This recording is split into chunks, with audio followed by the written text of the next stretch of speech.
Vous vous êtes déjà demandé comment la masturbation quotidienne affecte votre corps?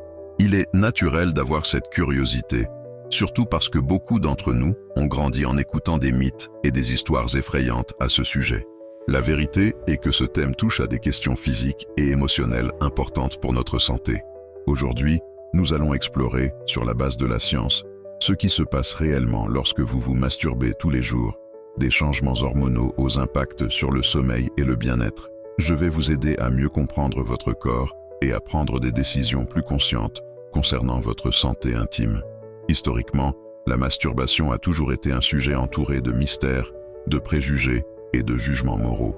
Au fil des siècles, différentes cultures ont construit des récits complexes sur cette pratique, alternant entre périodes de répression intense et moments de plus grande ouverture et compréhension. Dans la Grèce antique, par exemple, la sexualité était perçue de manière plus naturelle, tandis qu'au Moyen Âge, les discours religieux prédominaient, stigmatisant toute manifestation sexuelle qui n'était pas strictement reproductive. Les transformations sociales, en particulier au XXe siècle, ont apporté de nouveaux regards sur la sexualité humaine. Des chercheurs comme Alfred Kinsey et les Masters and Johnson ont contribué de manière significative à démystifier les comportements sexuels, y compris la masturbation.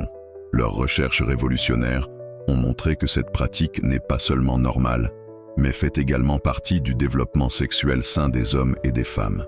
De nos jours, nous observons une normalisation progressive du sujet.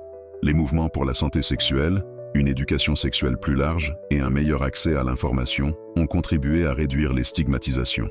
Les nouvelles générations tendent à être plus ouvertes et moins gênées lorsqu'il s'agit de discuter de sexualité, reconnaissant la masturbation comme une expression naturelle du désir et de la connaissance de soi.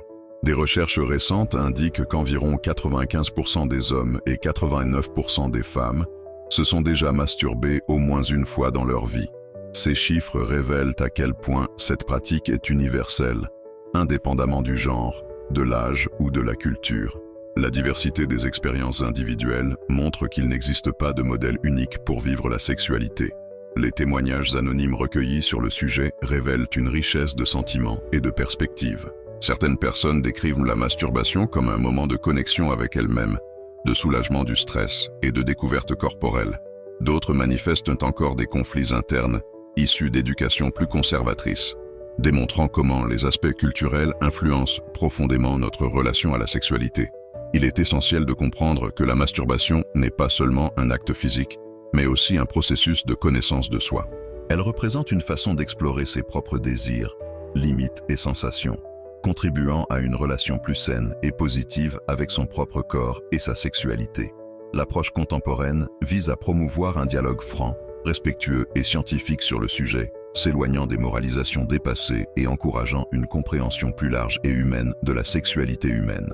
Lorsque nous parlons des impacts physiques de la masturbation quotidienne, nous devons nous plonger dans une analyse scientifique approfondie, en évitant les généralisations simplistes. L'énergie dépensée dans cette pratique est significativement inférieure à ce que beaucoup imaginent. Des études montrent qu'une séance de masturbation consomme environ 3 à 4 calories, une dépense équivalente à une courte marche ou à monter un étage de marche. Le système hormonal représente un univers complexe lorsque nous considérons la fréquence de la masturbation. La production de testostérone, hormone traditionnellement associée à la performance sexuelle masculine, subit des variations subtiles. Des recherches indiquent que de petits cycles d'abstinence peuvent provoquer un pic temporaire des niveaux de cette hormone, mais ne représentent pas de changement permanent significatif. Il est intéressant de noter que la relation entre masturbation et sommeil mérite une attention particulière.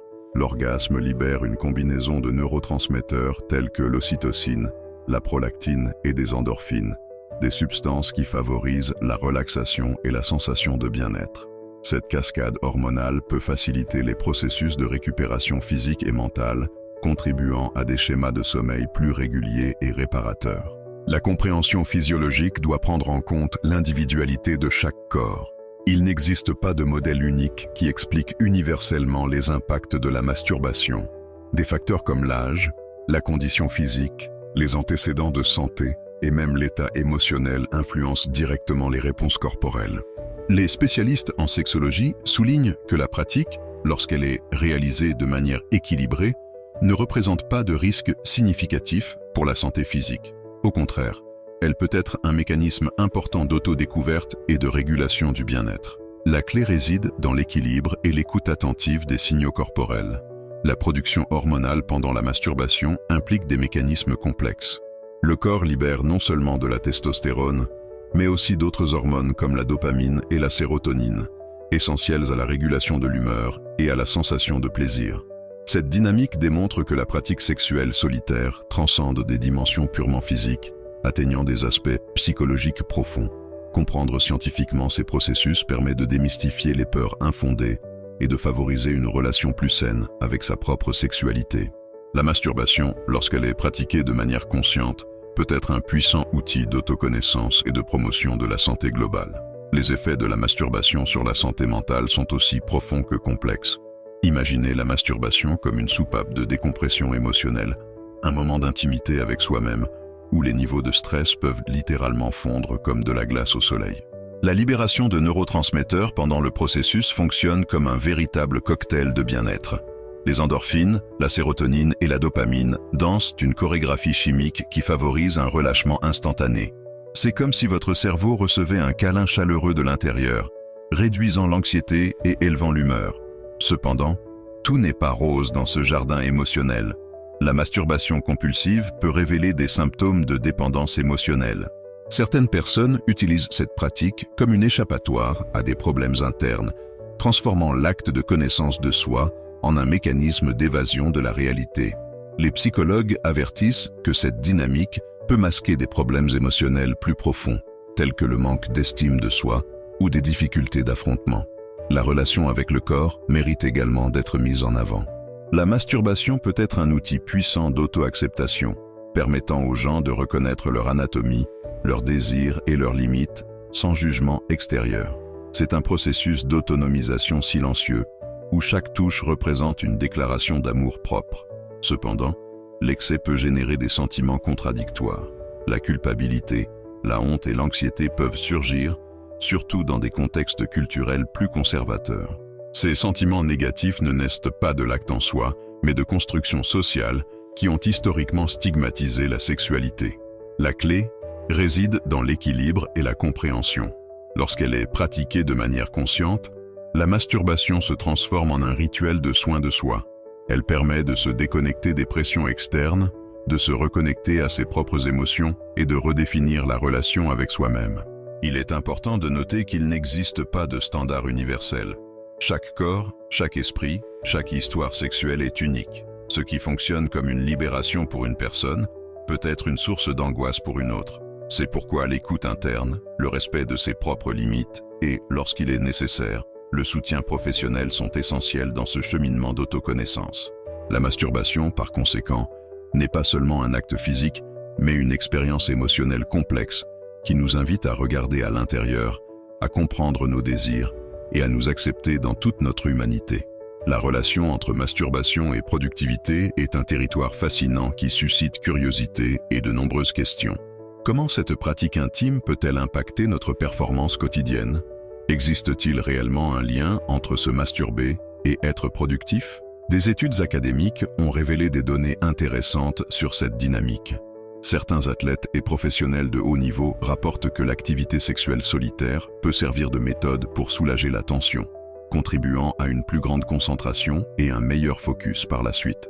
La libération d'hormones comme les endorphines et la dopamine peut produire un état mental plus détendu et, paradoxalement, plus efficace. Cependant, le temps consacré à la masturbation peut devenir une stratégie de procrastination pour certaines personnes. Lorsque l'acte se transforme en échappatoire face aux défis quotidiens, cela peut représenter un obstacle à la productivité. Les psychologues soulignent que cette pratique, lorsqu'elle est réalisée de manière compulsive, peut indiquer des mécanismes d'évasion des responsabilités ou des symptômes d'anxiété non traités. La clé pour équilibrer cet aspect réside dans l'autorégulation et la compréhension de ses propres comportements. Établir des limites saines, créer des routines qui privilégient à la fois le soin sexuel et le développement professionnel peut être une stratégie judicieuse. Des professionnels de différentes régions suggèrent des pratiques telles que définir des horaires spécifiques pour des activités personnelles, mettre en œuvre des techniques de gestion du temps et chercher des échappatoires plus constructives. La masturbation, dans ce contexte, cesse d'être un élément perturbateur et est plutôt comprise comme une part naturelle de l'expression humaine. Il est intéressant de noter que la productivité n'est pas nécessairement liée à l'abstinence totale, mais plutôt à l'équilibre et à la conscience. Une personne qui entretient une relation saine avec elle-même, y compris sa sexualité, tend à avoir une meilleure capacité de concentration et de réalisation. Des athlètes et des dirigeants interrogés lors d'études qualitatives révèlent que la masturbation peut fonctionner comme une stratégie de décharge énergétique, permettant une plus grande concentration sur les tâches suivantes. Le secret réside dans la modération et la compréhension que chaque corps et esprit fonctionnent de manière unique. La productivité, par conséquent, n'est pas mesurée par l'absence ou la présence de la masturbation, mais par la capacité individuelle à gérer ses impulsions, émotions et le temps. Une approche consciente et respectueuse envers soi-même sera toujours la meilleure voie vers une performance élevée. La frontière fragile entre une pratique naturelle et un comportement vicieux représente un territoire délicat et complexe dans l'expérience sexuelle humaine. Identifier quand la masturbation cesse d'être un acte sain de connaissance de soi et se transforme en comportement nuisible nécessite une observation attentive et honnête de soi-même. Les spécialistes en santé mentale signalent quelques signes révélateurs de ce déséquilibre. Lorsque la masturbation commence à interférer significativement avec les relations personnelles, professionnelles ou avec le bien-être émotionnel, le premier signal d'alerte apparaît. Imaginez un individu qui, progressivement, réduit ses interactions sociales, abandonne des engagements ou remet à plus tard des responsabilités en raison de cette pratique. Les comportements typiques d'une possible dépendance incluent la nécessité compulsive de se masturber, même à des moments inappropriés ou au risque de conséquences négatives. La perte de contrôle sur l'impulsion, le sentiment de culpabilité par la suite et l'incapacité d'interrompre le cycle sont des indicateurs importants qui méritent une attention minutieuse. Les psychothérapeutes soulignent que ce comportement masque souvent des problèmes émotionnels plus profonds. Cela peut être une soupape de décompression pour l'anxiété, la solitude, le manque d'estime de soi ou des traumatismes non résolus. La masturbation, dans ce contexte, fonctionne comme un mécanisme temporaire de soulagement, mais ne résout pas les problèmes sous-jacents. Les impacts négatifs dépassent le cadre individuel. Les relations peuvent être compromises, en particulier lorsque la personne commence à préférer la stimulation solitaire à de réelles connexions affectives. L'intimité émotionnelle souffre, créant un cycle d'isolement qui alimente le comportement compulsif. Il est important de noter qu'il n'y a aucun jugement moral dans cette discussion. L'objectif est de promouvoir l'autoréflexion et le bien-être. Reconnaître des schémas nuisibles ne signifie pas condamner la pratique sexuelle, mais plutôt comprendre ses limites saines. Les professionnels recommandent certaines stratégies pour ceux qui perçoivent des signes de dépendance. La recherche d'une thérapie spécialisée, de groupes de soutien et de techniques de pleine conscience peut être des voies efficaces pour redéfinir ce comportement. La clé réside dans la compréhension compatissante de soi-même, sans punition ni honte. Le chemin vers l'équilibre est entièrement personnel. Chaque individu porte une histoire unique, avec des contextes émotionnels et des expériences particulières. L'important est de maintenir une attitude curieuse et bienveillante envers soi-même, en reconnaissant que le changement est un processus graduel d'autoconnaissance et de croissance personnelle. La stratégie pour équilibrer la masturbation commence par une plongée profonde dans l'autoconnaissance. Identifier les déclencheurs émotionnels et situationnels qui conduisent à la pratique compulsive est essentiel. Certaines personnes découvrent que des moments de stress, d'ennui ou de solitude déclenchent des impulsions plus fréquentes. Reconnaître ces schémas ne signifie pas se juger, mais comprendre les racines émotionnelles du comportement. Les techniques de pleine conscience peuvent être des outils puissants dans ce voyage. Des pratiques de méditation, de respiration consciente et d'observation de ses propres émotions aident à développer une conscience plus profonde des impulsions. Lorsque le désir surgit, la personne apprend à l'observer sans nécessairement agir, créant un espace de choix là où auparavant, il y avait seulement réaction automatique. Des activités alternatives représentent des stratégies essentielles pour rediriger l'énergie. L'exercice physique, les pratiques artistiques, les loisirs qui nécessitent de la concentration peuvent occuper l'esprit et le corps de manière créative et constructive. Sports, musique, peinture, écriture créative, chaque individu trouvera sa propre façon de canaliser son énergie et de combler des vides émotionnels. L'exercice physique mérite une attention particulière, non seulement comme alternative, mais comme pratique complémentaire de soins de soi. Courir, faire de la musculation, du yoga, danser, bouger son corps libère des endorphines naturellement, remplaçant la recherche de gratification instantanée par une satisfaction plus profonde et durable. Établir des routines et des limites claires fonctionne également comme une stratégie efficace. Définir des horaires spécifiques pour des activités personnelles, créer des environnements qui réduisent les déclencheurs et développer une routine équilibrée aide à briser les cycles compulsifs. La clé réside dans la flexibilité et la compréhension que le processus de changement n'est pas linéaire. Le soutien social et professionnel peut faire toute la différence. Les thérapeutes spécialisés, les groupes de soutien ou même des conversations honnêtes avec des amis proches créent des réseaux de soutien émotionnel. Partager des défis diminue les sentiments d'isolement et de honte, transformant le parcours d'autoconnaissance en un processus plus léger et humanisé. La technologie offre également des ressources intéressantes. Des applications de méditation, des trackers d'habitude et des communautés en ligne peuvent être des alliés importants dans le processus d'autorégulation. Il est important de choisir des outils qui favorisent la conscience et non la culpabilité. Chaque personne écrit sa propre histoire de transformation. L'objectif n'est pas une élimination totale, mais un équilibre conscient. Respecter son propre corps, connaître ses limites et désirs, créer des connexions significatives avec soi-même. Voici le véritable chemin vers une sexualité saine et intégrée. Les histoires de transformation personnelle révèlent comment des changements simples peuvent créer des impacts significatifs dans la vie des individus. Ce sont des récits qui dépassent le sens commun, montrant que le parcours d'autoconnaissance sexuelle est unique et profondément transformateur. Jean, un programmeur de 32 ans, partage son expérience de resignification. Auparavant, la masturbation compulsive fonctionnait comme une soupape de décompression pour le stress professionnel.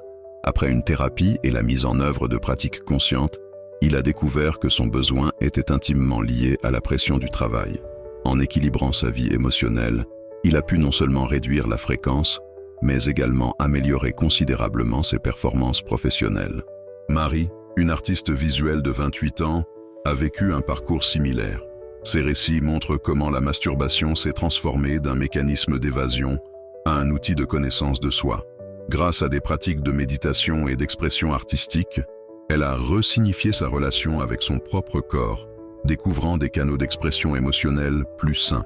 Les spécialistes en sexologie soulignent que ces histoires ne sont pas des exceptions, mais représentent des possibilités réelles de transformation.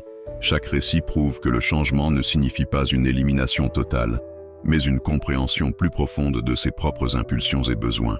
Les témoignages convergent autour d'un point fondamental. La masturbation, lorsqu'elle est pratiquée avec conscience, peut être une expérience de croissance personnelle. Il ne s'agit pas de juger ou de condamner, mais de comprendre les mécanismes émotionnels derrière le comportement. Les spécialistes soulignent que ce processus nécessite de la patience, de l'autoréflexion et souvent, du soutien professionnel. La transformation ne se produit pas du jour au lendemain, mais à travers de petites étapes conscientes d'auto-acceptation et de soin de soi. Les histoires partagées sont comme des phares d'espoir. Elles montrent qu'il est possible de resignifier des comportements, de développer des relations plus saines avec soi-même et de construire une sexualité intégrée et respectueuse. Le parcours de chaque individu est unique, mais connecté par un dénominateur commun, la quête d'équilibre, de compréhension et d'amour de soi. Ces récits inspirent d'autres à se regarder avec compassion, sans peur ni honte, reconnaissant que la transformation personnelle est un chemin continu de découverte et de croissance. L'invitation à la réflexion doit capturer l'essence de tout le parcours parcouru jusqu'ici. La vidéo invite chaque spectateur à se regarder avec honnêteté et compassion, reconnaissant que la sexualité est une expérience complexe et profondément individuelle. Plus qu'informer, l'objectif est d'inspirer une transformation personnelle, où l'autoconnaissance devient le véritable protagoniste.